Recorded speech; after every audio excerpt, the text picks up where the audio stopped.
નમસ્કાર. ભાજપ સરકારનો ગંભીર ધમાકો.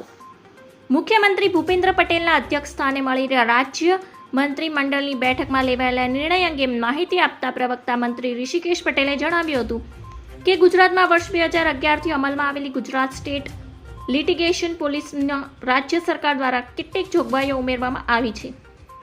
ઋષિકેશ પટેલે જોગવાઈની માહિતી આપતા જણાવ્યું કે એકાઉન્ટેબિલિટી એટલે કે અધિકારીની જવાબદારી નક્કી કરવા માટે જોગવાઈ ઉમેરવામાં આવી છે.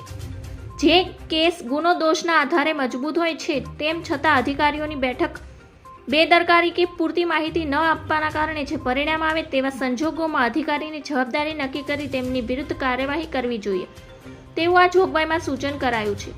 અપીલમાં વિલંબ અટકાવવાની જોગવાઈ અંતર્ગત જ્યારે કોઈ ચુકાદો રાજ્યની કોઈ પ્રવર્તમાન નીતિને અસરકારતા હોય ત્યારે કાયદા વિભાગના અભિપ્રાયથી દરખાસ્ત કરનાર વિભાગ સહમત ન થાય ત્યારે શું કાર્યવાહી કરવી તેની જોગવાઈ ઉમેરવામાં આવી છે. ધન્યવાદ. જય હિન્દ.